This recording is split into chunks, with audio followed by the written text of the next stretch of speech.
Zaramaga auzoan, Nafarroako errege-erreginen 28. zenbakian, arteak eta historiak bat egingo dute. Artea, fatxada normairudi erraldoia egiten ari direlako. Historia, hortik metro eskasera kokatuta dagoen elizan, 1976ko martxoaren 3 izan ziren gertaerak oroitzen dituelako.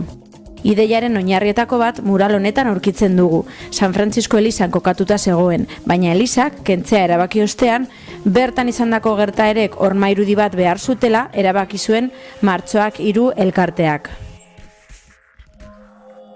Horri guztiari Gasteizko ibilbide muralistikoak Zaramaga auzora salto egin nahi zuela batzen badiogu, memoria, elkartasuna, errespetua, esperantza eta batez ere adierazpen askatasuna oinarri izango dituen artelana topatuko dugu.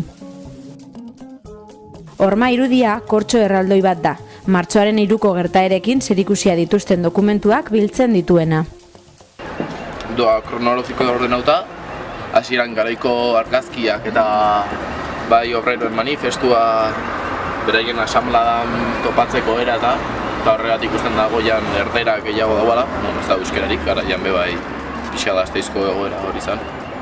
Eta gero ja beruntz doan enean, kolorea sartzen da, gaur egunarekiko isla da. Helburu nagusien artean, memoria mantentzea dago. Justizia eskatzea eta memoria mantentzea, ez da? Bestela ez badago memoriarik, ez da berreskuratzen eta ez da eskatzen egia eta justizia. Emakumeen papera, emakumearen papera, oso garrantzitsua ere. Emakume langileak eta langileen emakumeak ere, ez da?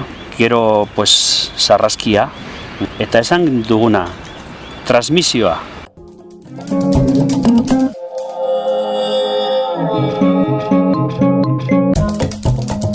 Baina ez hori bakarrik, auzoaren edertasuna berreskuratzea eta herritarrak zen auzokideak lan honetan integratzea ere ditu helburu lan honek.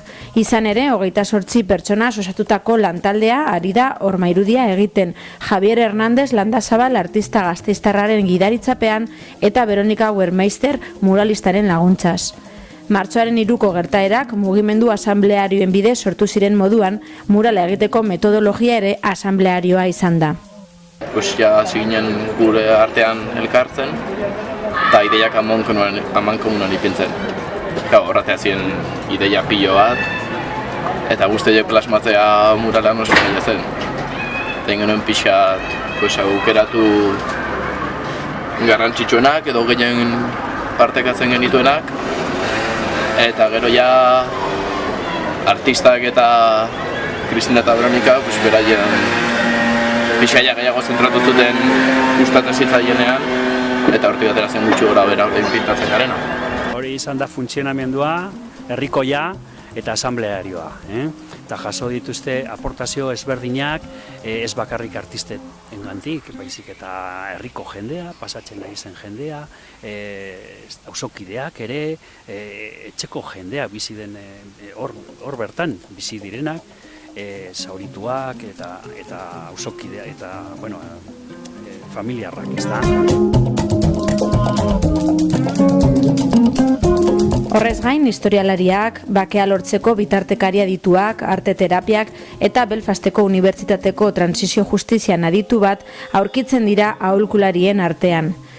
Artisten talde gidariarekin batera, ideiak fatxadara eraman dituzten beste bi talde topatuko ditugu Aldamioaren gainean.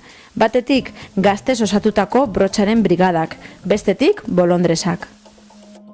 Ni bolondresa naz, beraz, etortzen naiz, bolondrez guztiak etortzen gara aldugunean. Lanetik ateratzean, orduan batzuk goizez, beste batzuk arratsaldez, ni arratsaldetan etortzen naiz. Eta, astean 12 ordu egin behar ditugu gutxo gora bera, eta bakoitzak erabakitzen du noiz etorri. Aspaldi egin nahi nuen, parte hartu nahi nuen mural batean, hormairudi batean, baina, azkenean lan ordutegiagatik ezin izan dut, inoiz. Eta aurten, azkenean moldatu naiz, eta gainera gaia oso interesgarria egite zitzaidan. Eta gero, horri bat, zuriz, zen historia, oraindik ere idaz daiteke eta bete daiteke.